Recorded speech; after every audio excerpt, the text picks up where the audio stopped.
Jardim florido de amor e saudade, terra que a todos seduz, que Deus te cubra de felicidade, ninho de sonho e de luz.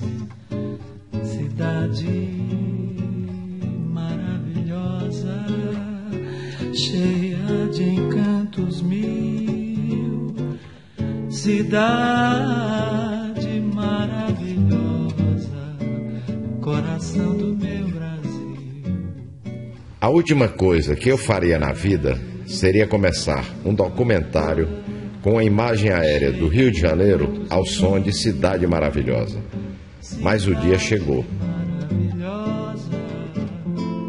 Vai ser assim porque o cenário foi exatamente este, o Rio de Janeiro. Berço do samba e das lindas canções que vivem na alma da gente. És o altar dos nossos corações que cantam alegremente. Cidade maravilhosa, cheia de encantos mil, cidade maravilhosa, coração do meu Brasil. Cidade maravilhosa, cheia de encantos mil, cidade maravilhosa, coração do meu Brasil. Jardim florido de amor e saudade, terra que a todos seduz, que Deus te cubra de felicidade, ninho de sonho e de luz.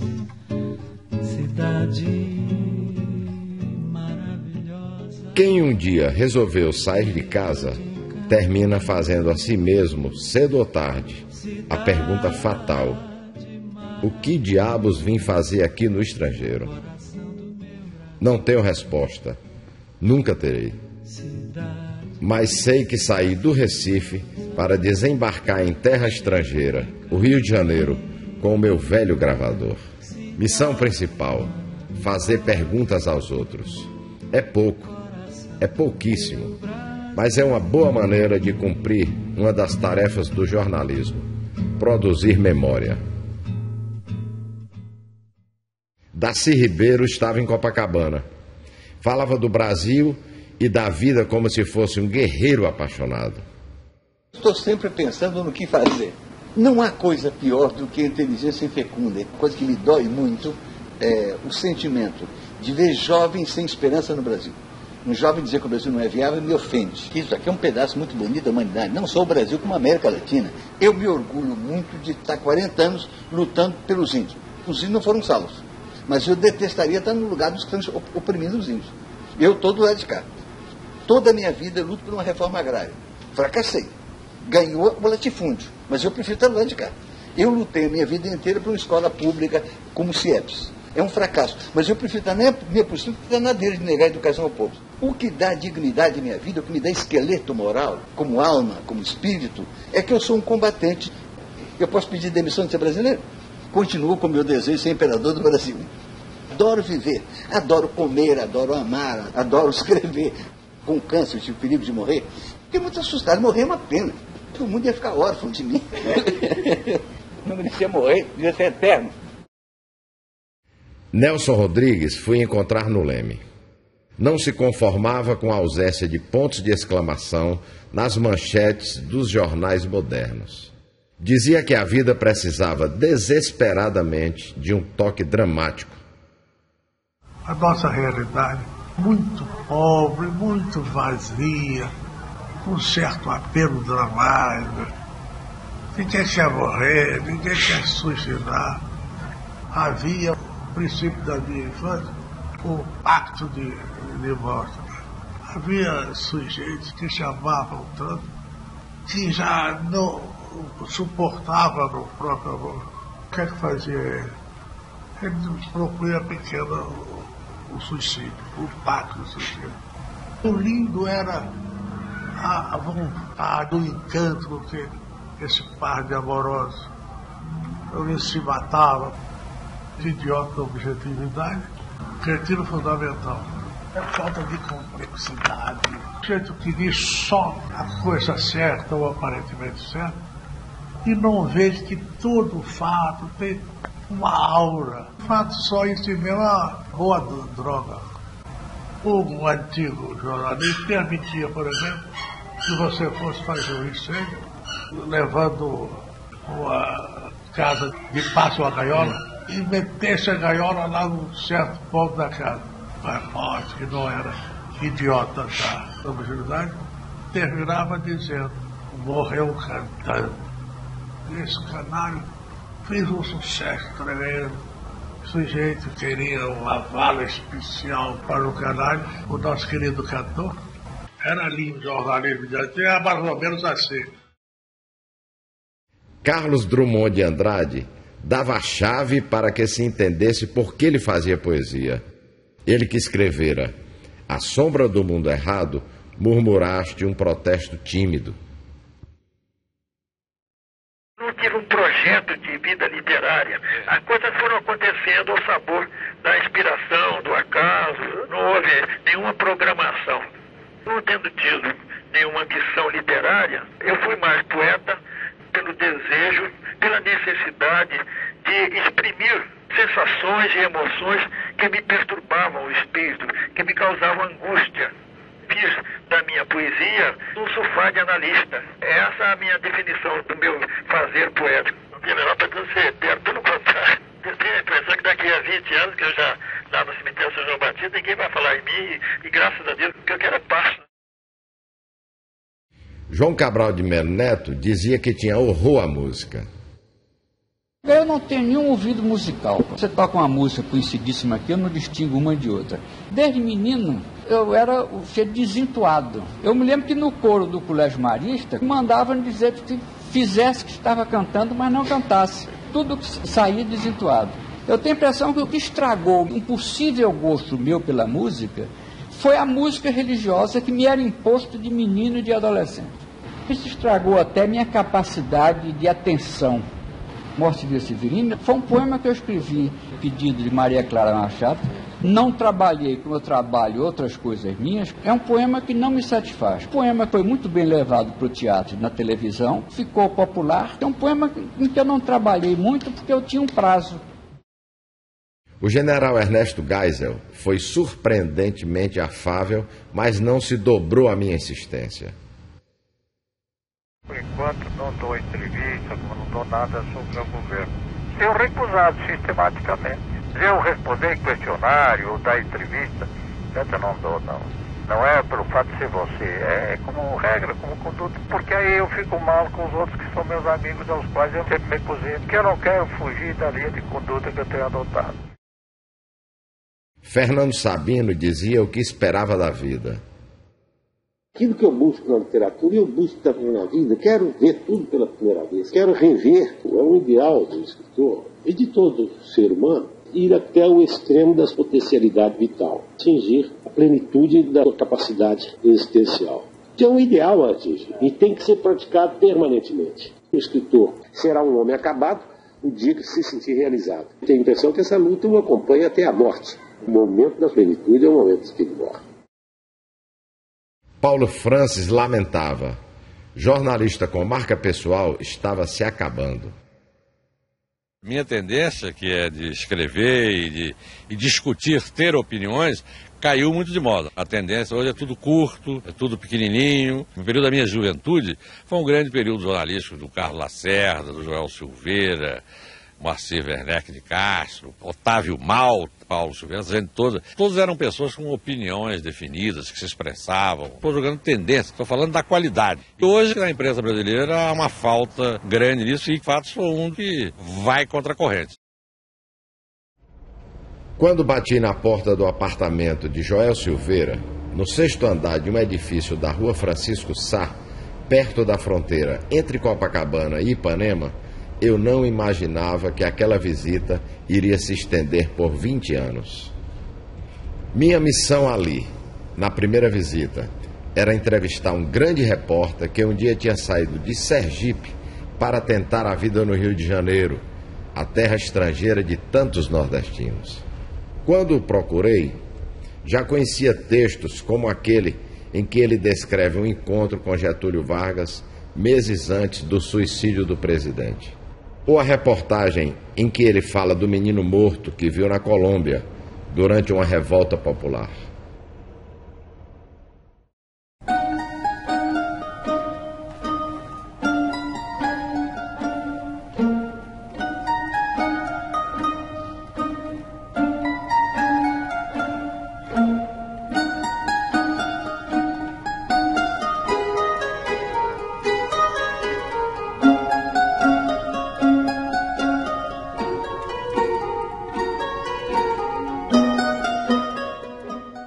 Estive no cemitério central de Bogotá em afazer de repórter para ter uma ideia aproximada do saldo de mortos deixado pela explosão popular. Nunca, em toda a minha vida, nem mesmo nos meses de guerra, estive diante de mortos, tão mortos. Somente aquele menino, não mais de 8 anos, morrera cândido de olhos abertos, um começo de sorriso nos lábios. Os olhos vazios fixavam o céu de chumbo. As mãos, de unhas sujas e compridas, pendiam sobre a laje dura, como os remos inertes de um pequeno barco. Um funcionário qualquer aproximou-se. Olhou por alguns segundos o menino morto. Procurou sem achar alguma coisa que ele deveria trazer nos bolsos. Tentou em seguida fechar com os dedos os olhos abertos, mas não conseguiu. Abertos e limpos, os olhos do menino morto pareciam maravilhados com o que somente eles viam, com o que queriam ver. Para sempre.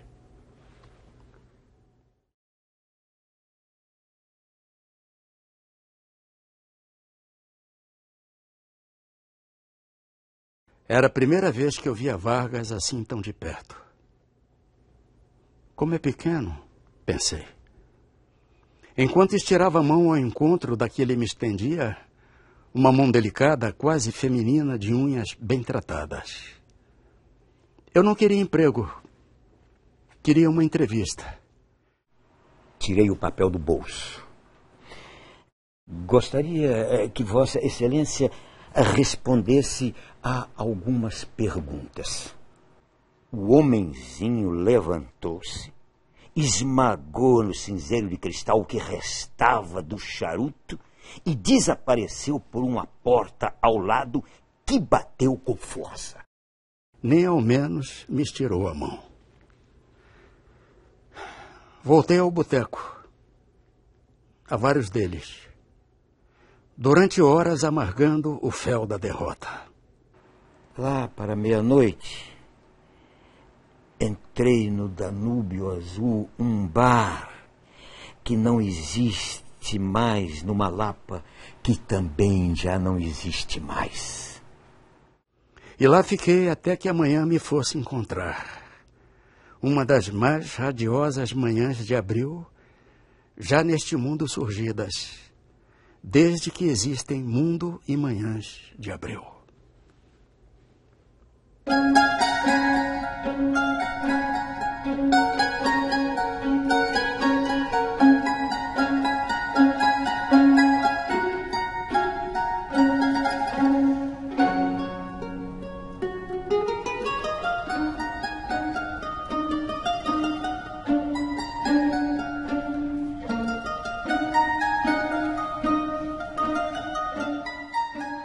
Num desses textos, a milésima-segunda noite da Avenida Paulista fala dos hábitos da elite de São Paulo.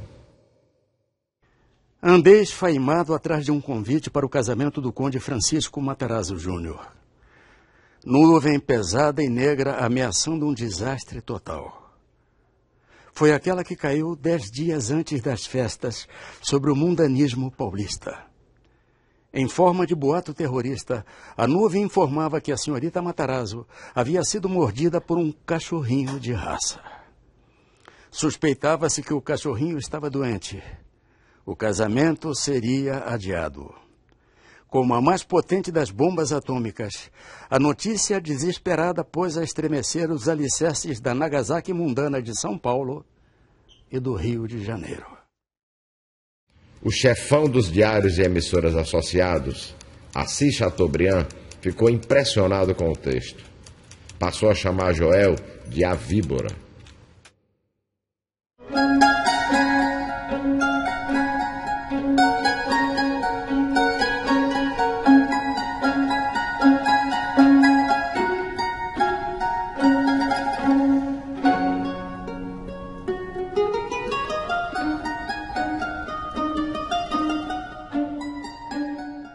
Fiz uma vez algo que não deveria. Sem avisar nada, levei ao apartamento de Joel a filha do sargento Wolff, o militar que Joel vira morrer na Itália na Segunda Guerra Mundial. Vi perfeitamente quando a rajada da metralhadora alemã rasgou o peito do sargento Max Wolff Jr. Instintivamente ele juntou as mãos sobre o ventre e caiu de bruços. Não se mexeu mais. O tenente Otávio Costa, que estava ao meu lado, no posto de observação, apertou os dentes com força, mas não disse uma palavra. Quando lhe perguntei se o homem que havia tombado era o sargento Wolff, ele balançou afirmativamente a cabeça.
Muito bem.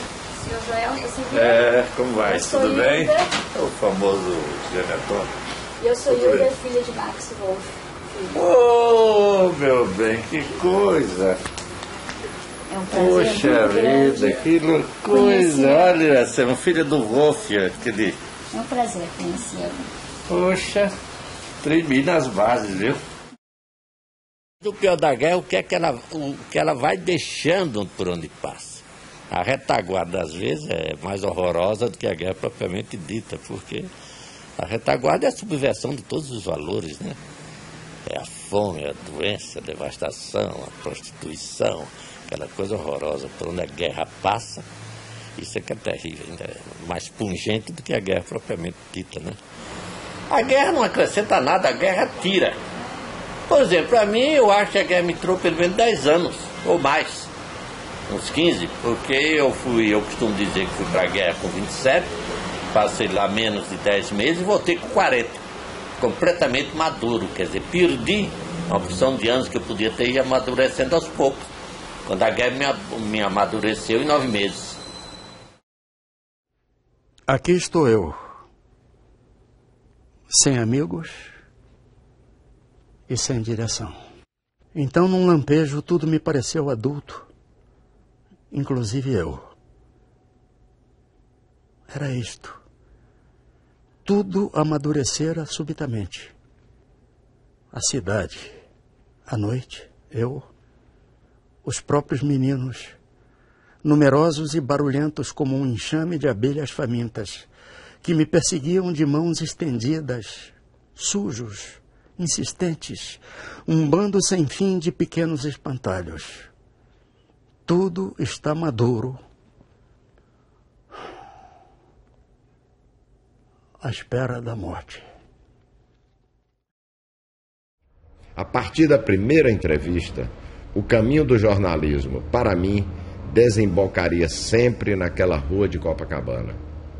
A convivência entre mestre e aprendiz se estenderia por 2 décadas. Vou confessar uma esquisitice.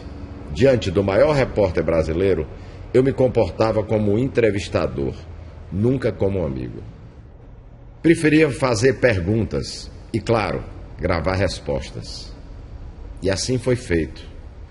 Joel fazia o papel de entrevistado e eu o de entrevistador. Que impressão pessoal o senhor guardou do único encontro que teve com o então presidente Getúlio Vargas dentro do Palácio do Catete? Me chamou de doutor. Aí eu disse, presidente, eu não sou doutor. Eu só fiz o primeiro ano de Direito, mas por circunstâncias tive que trabalhar, não me formei. Ele disse, não, o senhor está errado, o senhor é doutor.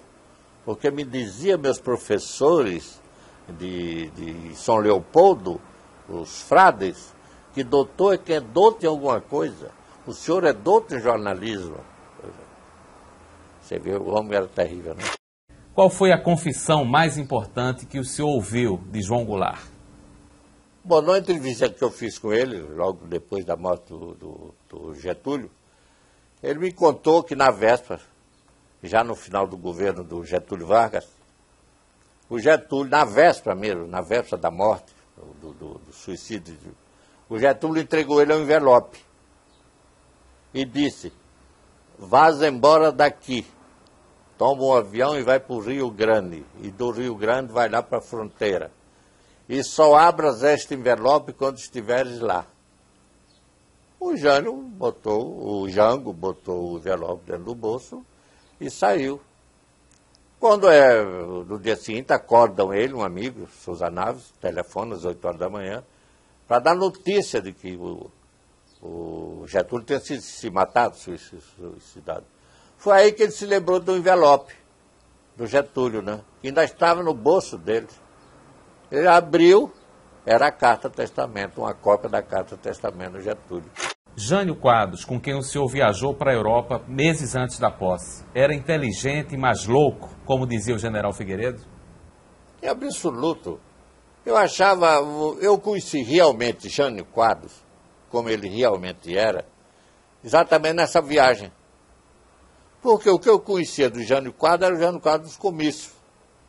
Aquele cabelo desgrenhado, daquelas vassouras, daquela caspa, compreendeu? Tudo aquilo depois eu vi que era uma encenação.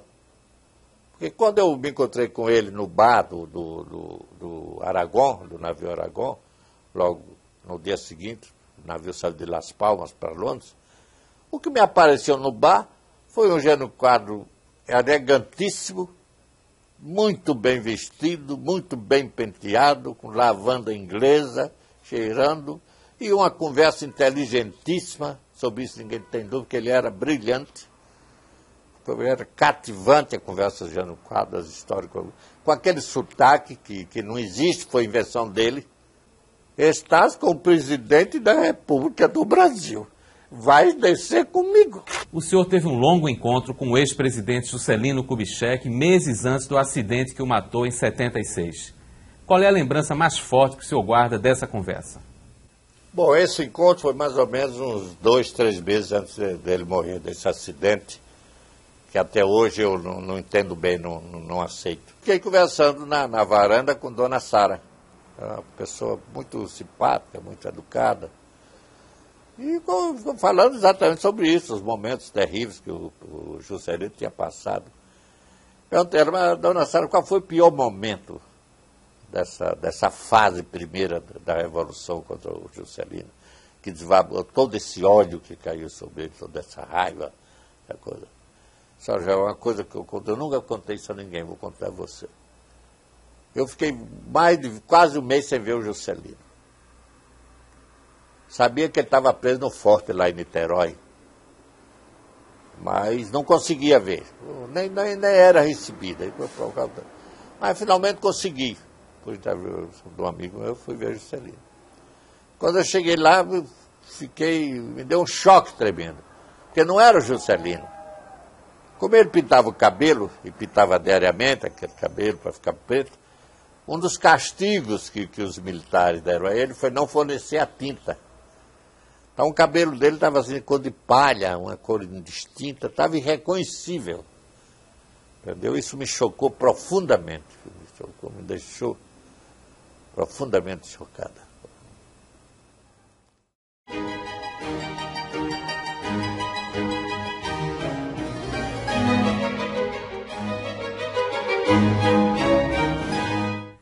O senhor foi um dos fundadores do Partido Socialista Brasileiro. Ainda existe lugar para o socialismo no ano 2000? Eu creio que não. Eu acho que o ano 2000 vai ser um século próximo, que está conversando, vai ser um século sem ideologia, porque as ideologias morreram todas. Eu fui do Partido Socialista porque não podia ser comunista, aquela coisa totalitária, compreendeu? Dos 36 fundadores, o Ben Braga, o Osório Borba, a opção. E entrei para o Partido Socialista, do qual nunca saí. Eu nem sei se ainda existe o Partido Socialista, mas eu continuo no Partido Socialista. Eu sou de uma fidelidade partidária absoluta, compreendeu? Porque, no fundo, em matéria de política, eu nunca fui um ativista político. Eu tenho sido um inocente inútil de tudo que é política, compreendeu? Quer dizer, de inutilidade total. A convivência com ele transformou em certeza algo de que eu sempre suspeitei. Qualquer atividade jornalística que não seja reportagem é um grande desperdício de tempo e energia. É claro que não é bem assim, mas não custa nada fazer de conta. O que fiz ali, durante anos e anos, foi uma espécie de curso intensivo de jornalismo. O repórter tem que ser humilde e isento, deve olhar notícias assim como um cristão, um homem de fé. Olha a Deus, a maior reverência, a maior humildade. Não se discute com a notícia. Eu era o correspondente mais jovem. E um dia perguntei a Herbert Matthews, Mr. Matthews, o senhor podia me dizer quais são as condições para ser um bom repórter? Ele disse, Silveira, 3, paciência, persistência e sorte. O conselho que ele me deu e o que eu dou a todos. Deve ser um chato. Repórter que não é chato, não é repórter. Ganhei de Joel um apelido dúbio. Num prefácio, ele me chamou de coisa investigativa. Tivesse eu autoridade e competência, conclamaria: repórteres, saiam da redação. Vão para a rua já. Costumo dizer em conversas com Geneton: você não passa de uma coisa investigativa. Não é mais do que isso. Quando você deixar de ser essa coisa investigativa, você deixará de ser repórter. Por quê? Porque sempre digo e repito que todo repórter deve ser essencialmente uma coisa investigativa. Afinal, o repórter não existe. O que existe é a notícia. O repórter é apenas aquela coisa investigativa que vai buscá-la. Estava escrito. Se eu perguntasse que pauta jornalística ele ainda gostaria de ver publicada, Joel daria uma lição. como se estivesse dizendo que jornalistas de verdade não devem dar nenhum assunto por encerrado. Rubens Paiva, essa capital, quem matou, quem mandou matar, cadê os restos mortais? Depois do Rio Centro, esse negócio do Rubens Paiva tem prioridade máxima.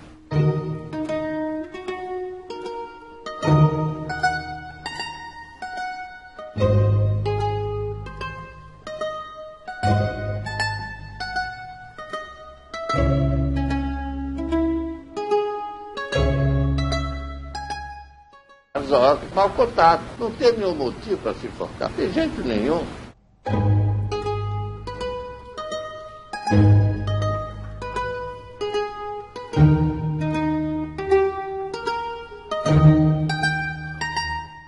Aquele operário que morreu logo depois, quando ela fez um filho.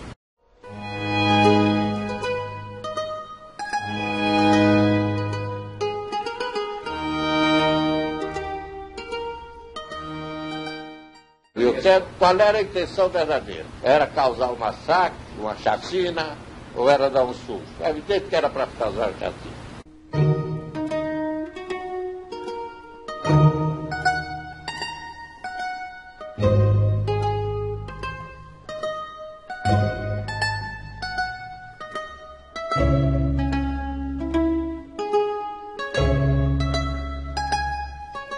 Zuzu Ângela estava todo dia na Embaixada Americana, ela escreveu para tudo que é senadora, escreveu para o presidente da República dos Estados Unidos, ela estava fazendo uma campanha terrível.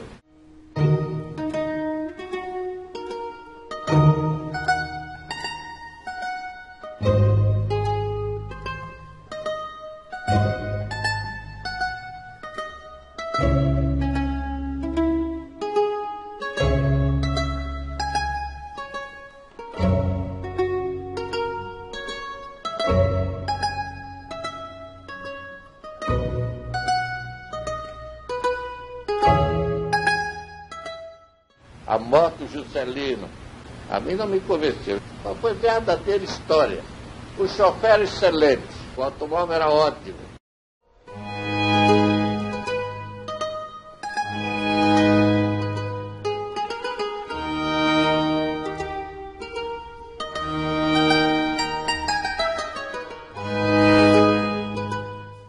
A OAB, Dona Lívia morreu, quem mandou?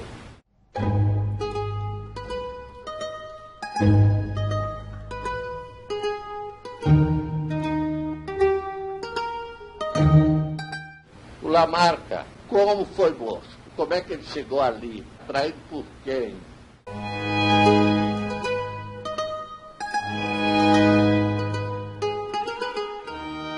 Marighella era um centro-astuto, conspirador, ia sair idiotamente assim.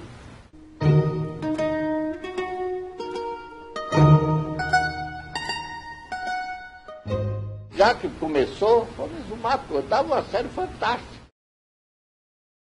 Logo no nosso primeiro encontro, tive uma surpresa. Joel me chamou para fazer um livro.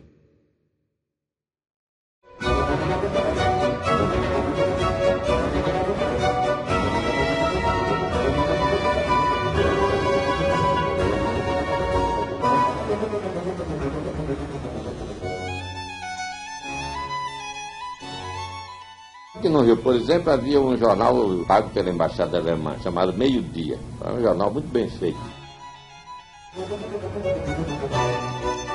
E, imediatamente os comunistas fizeram um suplemento literário. O diretor do suplemento literário do Meio Dia era o Jorge Amado. Participei dessa patifaria, dessa coisa espúria que foi esse pacto chamado soviético. Mas eram ordens de Moscou. O que Moscou mandava fazer, a gente faz. Como Stalin era sábio, quem ia discutir com o guia genial dos povos? Para nós, a verdade era Moscou. Isso é do livro que eu quero fazer uma pesquisa mais profunda. Você não quer fazer esse livro comigo, não? Terminamos fazendo 2. Hitler e Stalin, o Pacto Maldito e Nitroglicerina Pura.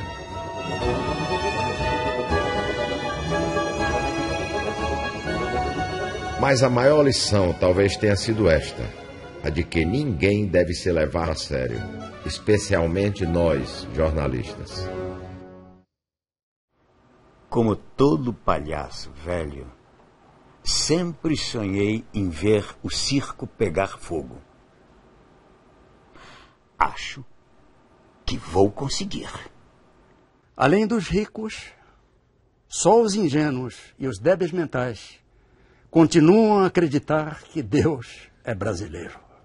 Simplifiquemos as coisas e economizemos as palavras. Idiota é todo aquele cujas opiniões não coincidem com as nossas. Certa vez perguntaram a Rômulo Bittencourt, quando ele era presidente da Venezuela, por que nunca houve um golpe militar nos Estados Unidos? E ele respondeu, porque lá não existe embaixador americano. Davi Nasser, certa vez, me contou. O Chateau chegou um dia para mim e disse: saiba, Vossência, que jornalista que não enriquece é burro. Aprenda isso, turco. Lembra a historinha? Somo, peso meus haveres e concluo. Sou uma besta das mais quadradas, sem direito sequer de renovar as velhas ferraduras. Tenho medo de que no último balanço que se aproxima, eu chegue a esta arrasadora conclusão. Não teria sido tudo um grande, patético equívoco? Não tenho nada contra o gênero humano. Só não suporto conviver com ele. E você, o que tem feito? O que sempre fiz. Continuo esperando. Não é possível que um dia Godot não apareça. Um dia, prometi a Geneton Moraes Neto escrever uma notícia sem adjetivos, sem advérbios e, se possível, sem verbos. Ainda não consegui, mas não morro sem conseguir. O mundo ideal seria aquele em que não houvesse qualquer notícia. Um mundo sem manchetes. Que beleza. Se Deus realmente ajuda a quem cedo madruga, ninguém seria fuzilado, eletrocutado ou enforcado às 5 da manhã. Joel gostava de descrever a cena. Uma vez, depois de contemplar em silêncio a imagem de Joel datilografando ferozmente um texto na redação, Nelson Rodrigues pronunciou apenas uma palavra, que no fim das contas resume a essência de tudo e de todos. Patético. Patético. Patético. Era uma situação surrealista. Eu abordava Joel nas entrevistas como se tivesse acabado de conhecê-lo. Se o senhor fosse passar o resto da vida numa ilha deserta, o que é que o senhor não levaria para lá de jeito nenhum? Numa ilha deserta? Bom, eu não levaria o João Gilberto. Mas de forma nenhuma. Com aquele, muito menos com aquele violãozinho dele. Fim. Eu achava aquilo uma coisa horrorosa. Ou então levaria, deixaria ele lá, sem o violão, e vinha embora. Eu me esforço, que eu quero. Inclusive, eu sou repórter, gosto de saber as coisas, né? Porque é uma verdadeira idolatria, né? É um ícone. Eu não sei porquê. Fim. Meu Deus do céu.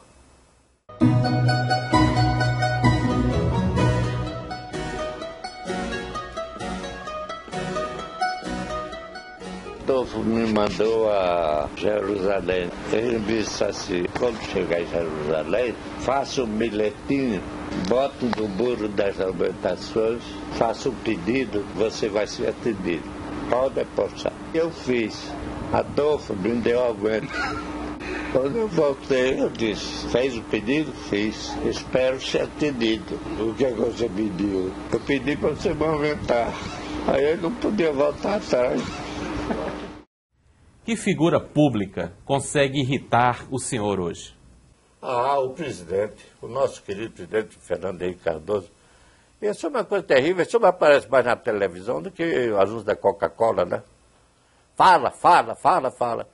A impressão que eu tenho é que toda manhã, quando ele acorda, ele deve se virar para o assessor mais próximo e perguntar qual é o mote de hoje. Então, hoje falar sobre siderurgia. Deixa comigo, entendeu? Eu nunca vi falar tanto. Se você ligar a televisão agora, me garanto que ele está falando sobre alguma coisa. Agora não está dizendo. E o que dizer daquelas tiradas todas sobre o Brasil e a vida? Eu garimparia uma por uma como organizador de um livro. Brasília, esotérica e festeira comunidade, onde todo mundo vive a dar medalhas a todo mundo. Pergunto e eu mesmo respondo. Pode haver algo mais idiota do que um alpinista?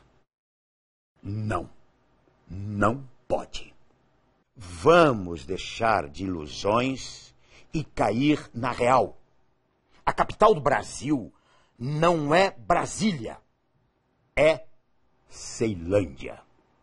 O futuro vai chegar, promete Sua Excelência. Nem é preciso tanto, basta que o passado realmente passe. Um país onde o povo não tem coragem de ser contra o Flamengo e a Mangueira não pode ser tido na conta de um país corajoso. A imagem do Cristo entronizada no gabinete de um banqueiro. Que sacrilégio! Algo me diz que as coisas começaram a desandar aqui no Brasil depois da primeira e dispendiosíssima visita que nos fez João Paulo II. O cúmulo do ridículo e do grotesco. Um marmanjo alto, gordo e barrigudo tocando cavaquinho. O desagradável do suicídio é que o corpo raramente tomba numa posição decente.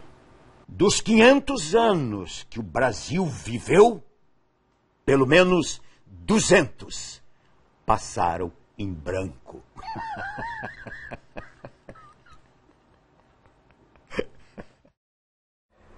Quando perguntaram a Nelson Rodrigues quais seriam suas últimas palavras, ele disse: Max é uma besta.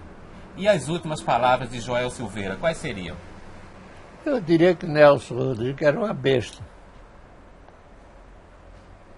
Não tinha outra coisa a dizer. Porque quem diz que Max é uma besta, é uma besta. Qual foi o grande personagem que você gostaria de ter entrevistado, mas não entrevistou? Botando toda a minha náusea de lado, gostaria de entrevistar Adolf Hitler.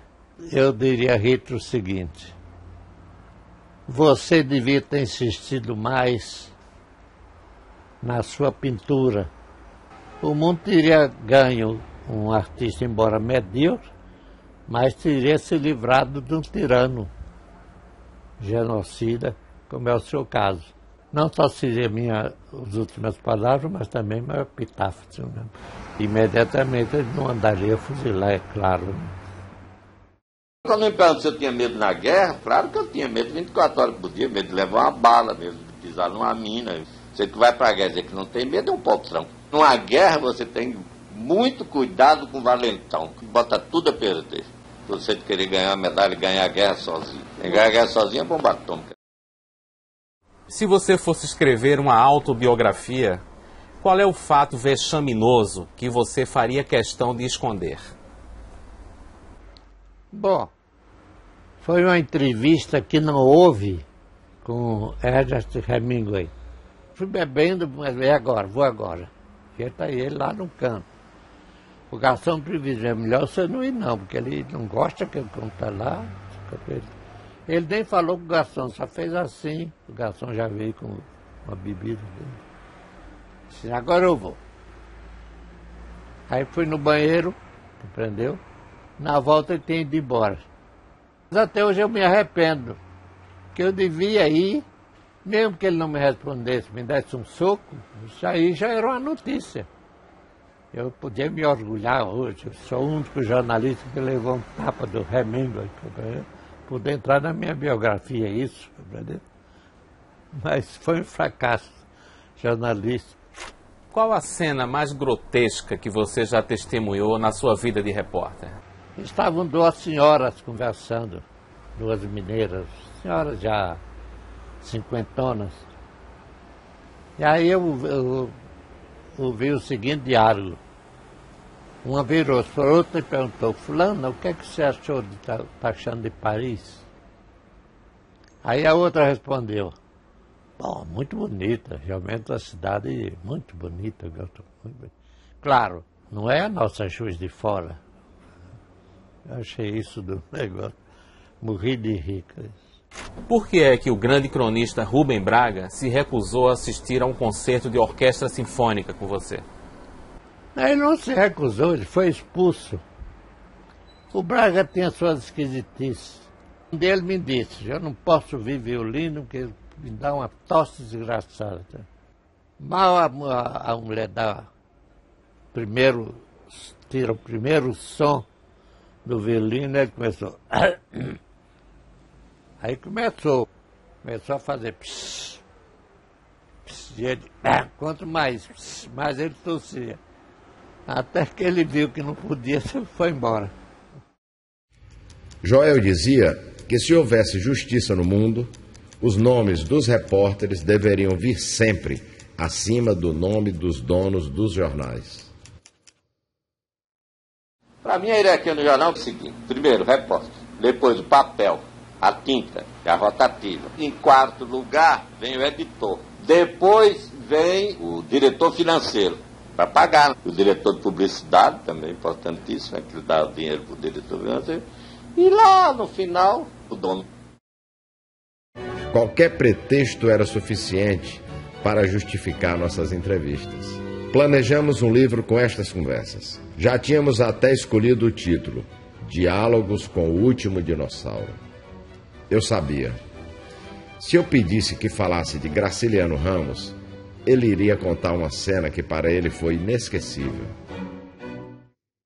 Ainda jovem, o senhor tentou ouvir um conselho de um escritor consagrado, Graciliano Ramos. Que reação ele teve quando o senhor o procurou? Bom, eu procurei, primeiro eu achei o homem meio áspero, duro, de poucas palavras, mas ao mesmo tempo cordato, compreendeu? Muito compreensivo. Levei um conto meu, que eu tinha escrito na anterior, que eu considerava uma obra-prima. Mas não tirei cópia da obra-prima. E dei para o Graciliano ler. E ele foi lendo, assim, com o cigarro. Depois fez assim, assim, assim, assim, e não disse uma palavra. Eu nunca vi uma crítica literária tão explícita e tão silenciosa, compreendeu? Anos depois, eu me encontrei com o Graciliano. Ele disse, me diga uma coisa, Graciliano, aquele conto, você se lembra? Que eu li para você ler, era ruim mesmo. Eu nunca vi uma coisa tão horrorosa, péssimo.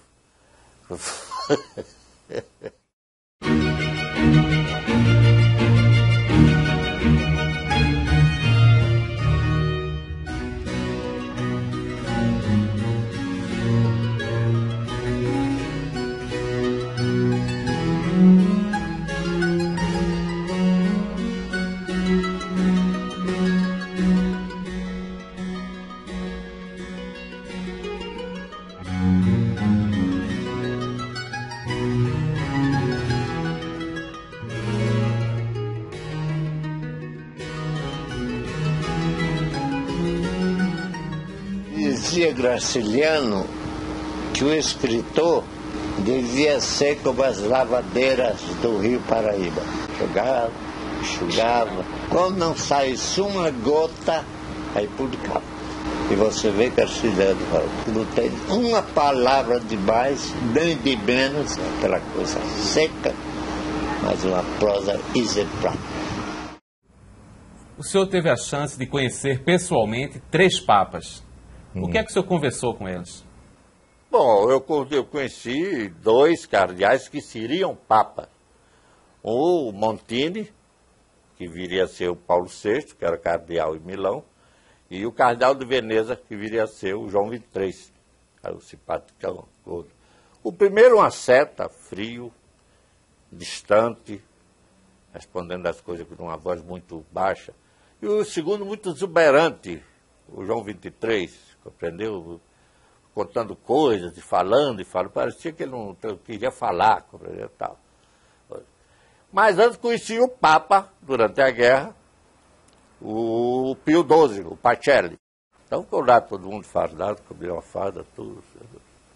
Quando aparece o Papa, enorme, né? Comprido, fino, nunca vi retilíneo. Esse brasileiro, sim, língua muito rica, português, língua muito rica. Exemplo, sabia, tempo de verbo. Sábia, mulher do sábio. Sabiá, passarinho. Deu um subir e foi embora. Se mandou. Você viu? Homem de uma cultura imensurável, entendeu? Como ele sabe tudo. O Pacelli, seu débil mental, foi, decorou isso na sacristia. Em Aracaju eu fui secretário da Cultura. E eu sou agnóstico. Dom Luciano Cabral Duarte, serviço Aracaju, cultíssimo, uma prosa maravilhosa, era a pessoa com quem eu conversava. Nem eu falava de mulher, nem ele falava de Deus. A gente se dava 1000 maravilhas. Queria ser o Papa e o diretor do Louvre. Eram os 2 bons empregos que eu queria. Mas Papa velho, né? Não se interessa mais por mulher. Vocês calculou que emprego fantástico é ser diretor do Louvre? Está ali dormindo com Cézanne, com Renoir, com Van Gogh. Que maravilha!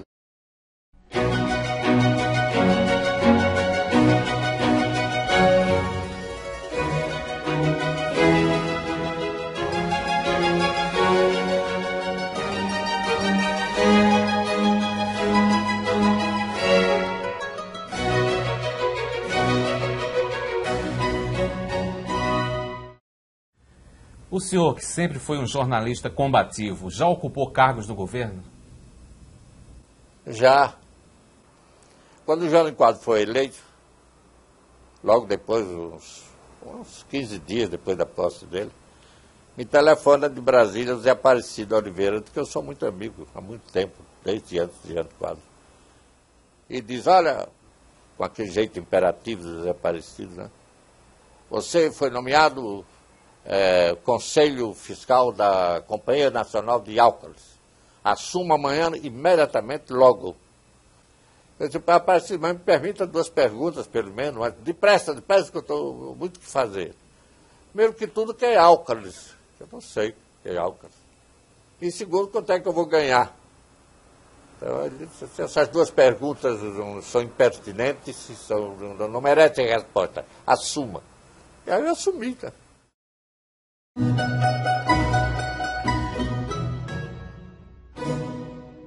Eu fui nesse aniversário do Zé Aparecido, em Conceição do Mar de Dentro. Demora 3 dias o aniversário do Aparecido, é um tal de bebê e vai gente. Eu, quando vou para Boca Livre, geralmente eu sou o último a sair, que eu não sou bobo, né? Fui ao último lote que saiu, Dona Narcisa, a mãe do Zé, uma figura extraordinária, despediu de mim. Fez o maior elogio que eu podia receber na vida. Joel, quero dizer uma coisa. De todos os bêbados que já entraram nessa casa, E olha, você pena, você é o mais simpático.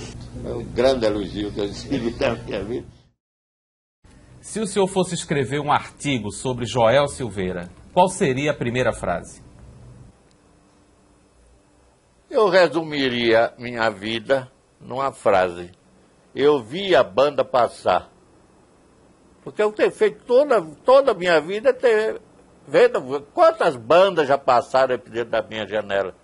Aliás, eu funciono de repórter, vi a banda passar. Não é fazer parte da banda, é ver a banda passar. Fico aliviado em saber que tanta coisa que ouvi ali poderia perfeitamente ter se perdido para sempre, mas não se perdeu. É a velha história. O repórter é uma espécie de bombeiro ingênuo. Tenta fazer com que a grande fogueira do esquecimento não devore tudo. É uma batalha perdida, mas é melhor do que nada. Guardei horas e horas de fitas cassete gravadas nestes 20 anos de convivência. As palavras ditas naquele refúgio da Francisco Sá, de alguma maneira, foram salvas do incêndio. Estão aqui. Aí, Assis, a víbora que você queria. Faça bom proveito.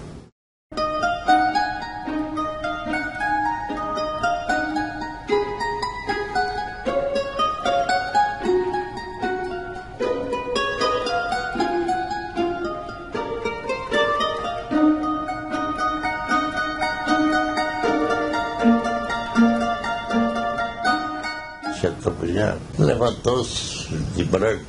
O senhor vai ser punido, seu Silveira. O senhor vai ser castigado. O senhor vai pra guerra, seu Silveira. O senhor vai matar alemão, seu Silveira. E já me veio aqui fardado e, se possível, com a medalha.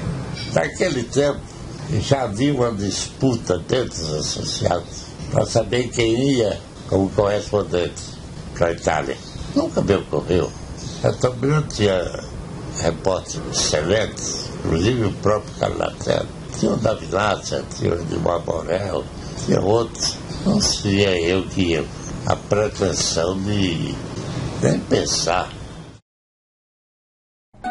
Um dia, levei minha câmara amadora até o apartamento de Joel. A gravação seria a última que eu faria com Joel diante de uma câmera. Não era para livro, nem para televisão. Ficou inédita até agora. Os olhos de Joel já exibiam aquela transparência octogenária.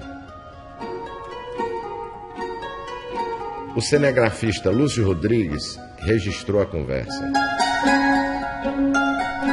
Você diz que uma coisa que chamou a atenção você foi que as mãos de Getúlio Vargas eram lisas, quase mãos de moça, né? Era. Como é que foi? Não, você podia descrever essa cena e por que essa impressão das mãos do presidente?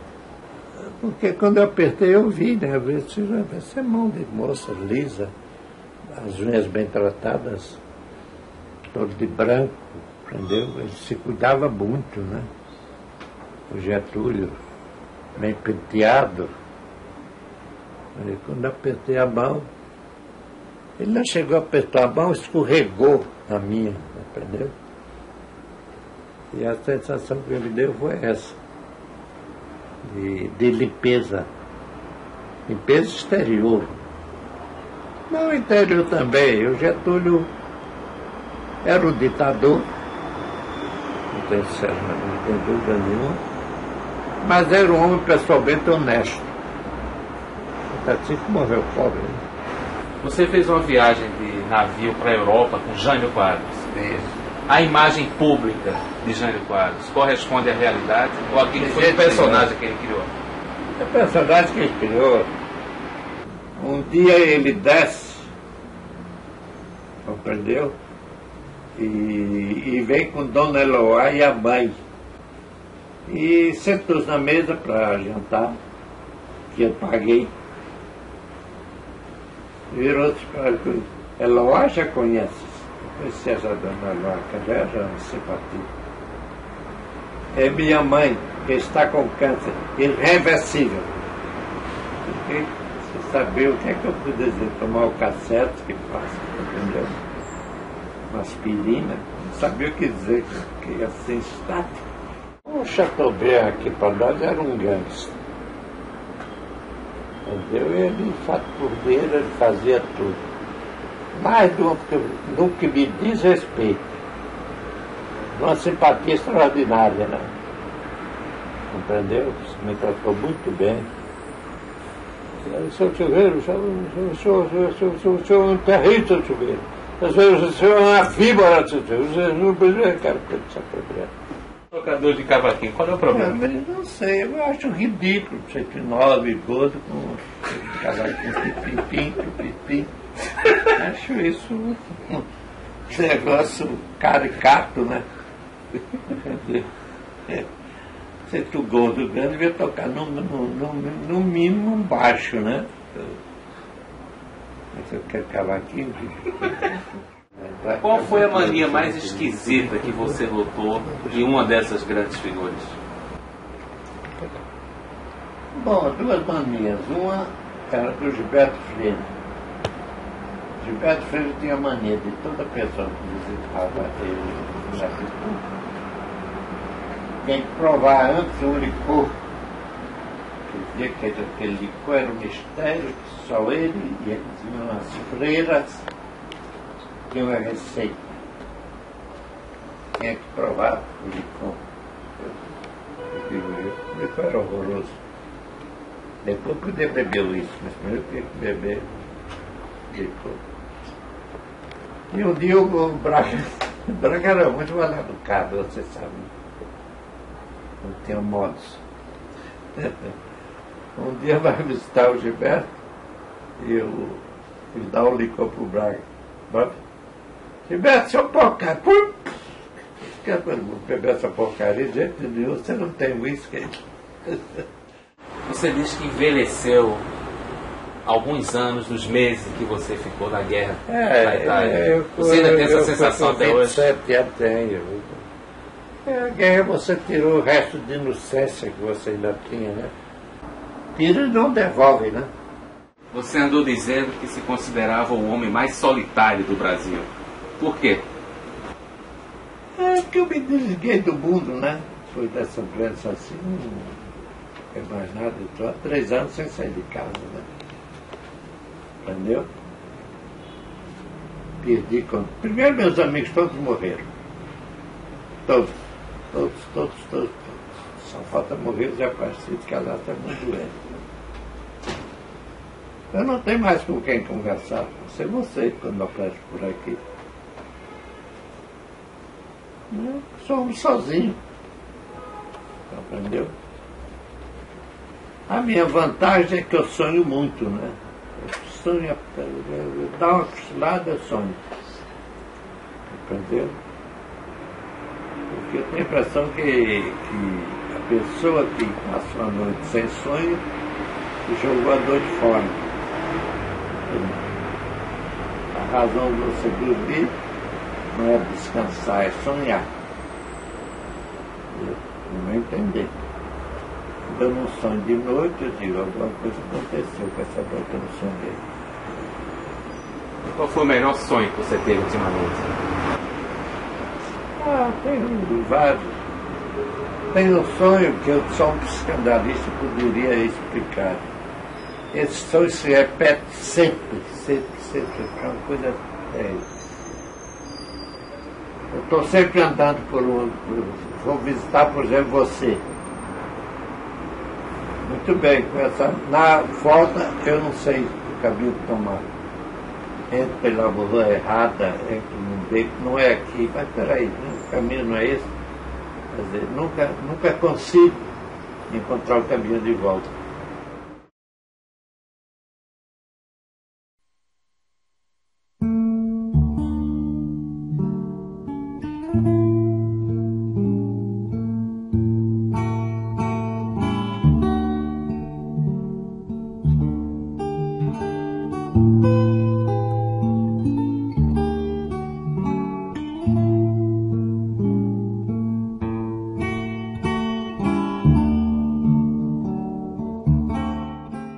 Eu não queria terminar este arremedo de documentário com uma melodia triste, uma daquelas que a gente ouve em silêncio nos fins de tarde, em que parece que o mundo vai se acabar. Terminar o documentário com uma nota triste me parecia uma saída fácil. Era uma falta tão grave quanto começar com o som de Cidade Maravilhosa sobre imagens aéreas do Rio de Janeiro. Mas o dia chegou. Vai ser assim. Pode entrar, Frederic Chopin.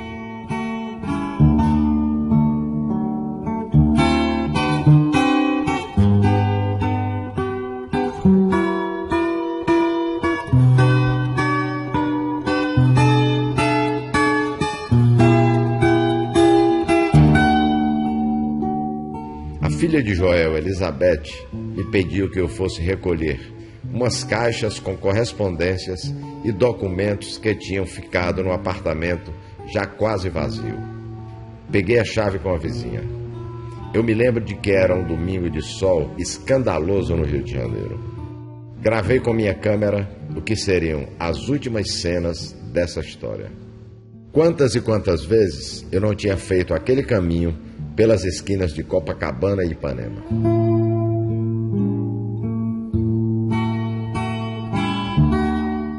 Eu tinha estado ali pela última vez quando Joel morreu, na manhã do dia 15 de agosto de 2007. Não quis ver o corpo. A única coisa que me ocorreu fazer foi anotar o horário em que os funcionários da Santa Casa chegaram para buscar o corpo. 14h em ponto, exatamente como tinham prometido. Era como se dissessem: tudo pode atrasar no Brasil, mas a morte, quando vem, chega exatamente na hora, sem tolerância, nem um segundo de atraso. Eu me lembrei do poema em que Lawrence Ferlinghetti diz: o mundo é um belo lugar para nascer, mas um dia, no meio de tudo, ele chegará, o agente funerário sorridente. Lá embaixo, anotei a placa do carro que transportaria o corpo de Joel para o crematório. Era uma Kombi, placa LFR 1236. Para que serviam aqueles detalhes? Para nada, mas havia pouco o que fazer, além de anotar a placa da Kombi. 3 letras e 4 números perfeitamente inúteis.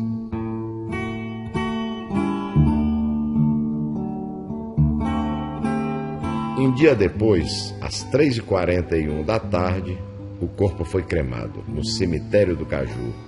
Anotei o horário. Confesso um pequeno pecado cometido em nome do jornalismo. Comportei-me como repórter até a nossa última conversa, dias antes de ele morrer. Eu iria fazer perguntas sobre jornalismo para completar uma gravação anterior. Terminei colhendo uma declaração desalentada. Eu estou morrendo. Estou morrendo, Gerson. Estou morrendo. Ali vi que minhas expedições rumo à Rua Francisco Sá estavam com os dias contados. Agora eu estava ali de novo. Cabia a mim a tarefa solitária de esvaziar o apartamento onde um dia eu tinha desembarcado em busca apenas de uma entrevista com o maior repórter brasileiro. Para dizer a verdade, eu não esperava que a história toda fosse terminar assim. Eu sozinho, percorrendo o apartamento deserto com uma câmera ligada nas mãos. Caio na tentação de dizer, simploriamente, que a lembrança de tudo que foi visto e ouvido ali é maior do que a aparente tristeza deste cenário abandonado e vazio. A vida pode ser, sim, estupidamente simplória. Paro por aqui. Ouço o ruído inconfundível das patas de uma fera roçando a porta dos fundos. É o cão da subliteratura querendo entrar. Já o conheço de outros carnavais, é claro. Bato em retirada antes que ele se instale neste documentário. A última expedição ao apartamento traria surpresas. Numa das caixas, eu encontraria uma pequena confissão de um ex-presidente da República. Num bilhete que mandou para Joel em 1963, o ex-presidente Jânio Quadros não dá sinal de arrependimento por ter renunciado à presidência da República. Aproveita para criticar o governo João Goulart. Os tempos e a vida dizem-me certo. Pouco importa o que pensem os danados. A plataforma de candidato que li no Recife, profissão de fé reformista, tem espantosa atualidade. Não a efetivei porque não pude. Este governo não a efetivará porque não quer. Eu descobriria também, em meio a velhos papéis, uma bela declaração de princípios. O pequeno baú guardava um texto de Gilberto Freire, o genial sociólogo que escreveu Casa Grande e Senzala. Chego aos 80 anos, tendo diante de mim um mundo a realizar as mais surpreendentes acrobacias sociais. O menino que persiste em mim vê esse espetáculo de olhos arregalados e encantados. A cadeia do acaso entrou em cena. Quem diria? O manuscrito de Gilberto Freire, encontrado dentro do baú, serviria para fechar o documentário, porque é perfeitamente aplicável ao jornalismo. É preciso olhar o mundo com os olhos arregalados e encantados de um menino.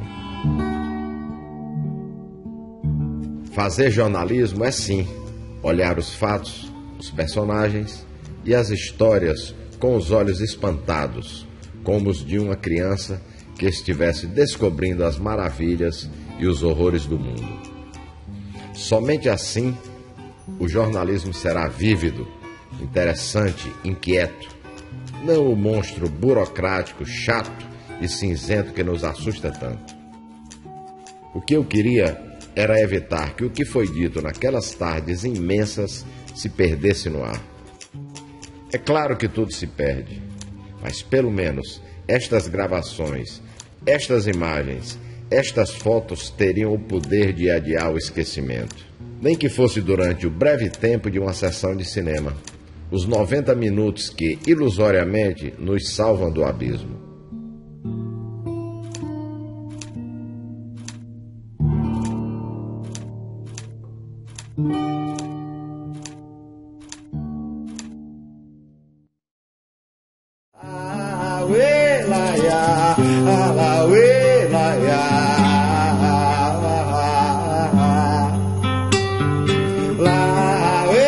Bem ou mal, cedo ou tarde, era preciso lançar esta garrafa ao mar.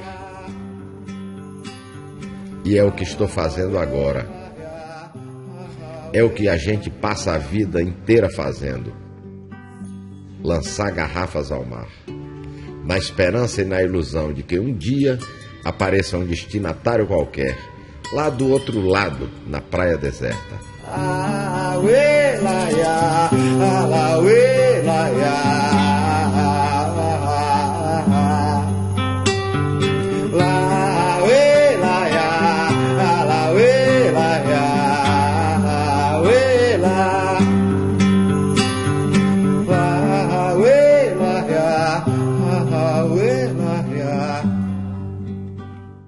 Uma vez Joel escreveu que tristeza de verdade era a do Requiem de Mozart. Aquilo sim é que era tristeza. A nossa tristeza, ele dizia, é apenas ridícula. Deve ter se esquecido de Chopin.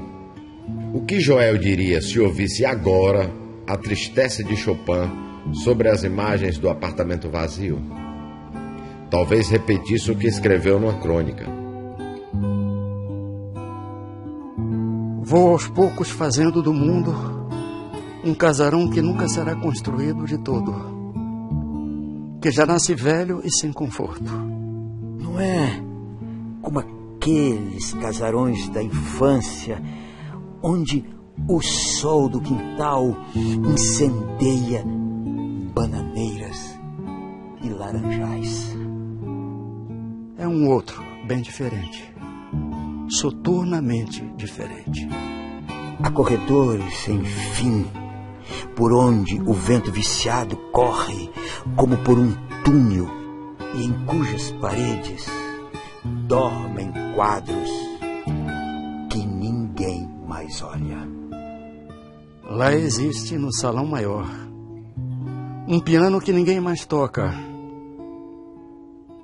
E talvez já não guarde um único som.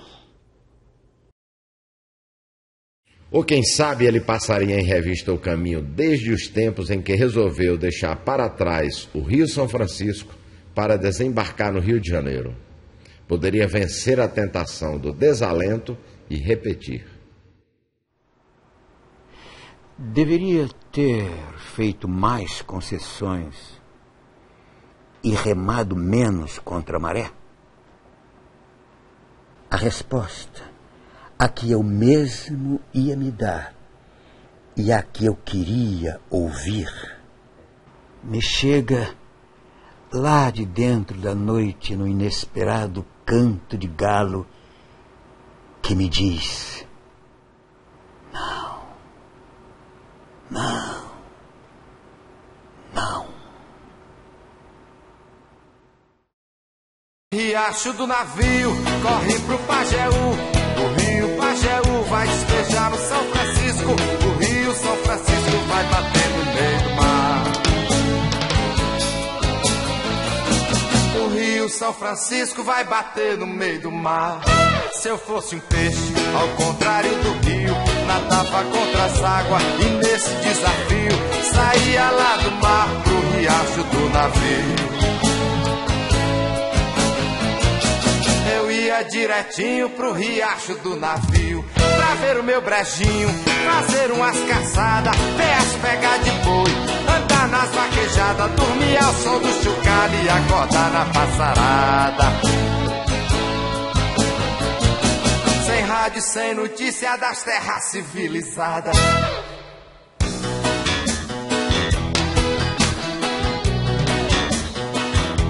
Sem rádio, sem notícia das terras civilizadas. Rádio sem notícia das terras civilizadas. Riacho do navio corre pro Pajeú. O rio Pajeú vai despejar no São Francisco. O rio São Francisco vai bater no meio do mar. O rio São Francisco vai bater no meio do mar. Se eu fosse um peixe, ao contrário do rio, nadava contra as águas e nesse desafio saía lá do mar pro riacho do navio. Eu ia direitinho pro riacho do navio pra ver o meu brejinho, fazer umas caçadas, ver as pegas de boi, andar nas vaquejadas, dormir ao som do chocalho e acordar na passarada. Sem rádio, sem notícia das terras civilizadas. Riacho do navio corre pro Pajeú. O rio Pajeú vai despejar no São Francisco. O rio São Francisco vai bater no meio do mar. O rio São Francisco vai bater no meio do mar. Se eu fosse um peixe, ao contrário do rio, nadava contra as águas e nesse desafio saía lá do mar pro riacho do navio. Eu ia direitinho pro riacho do navio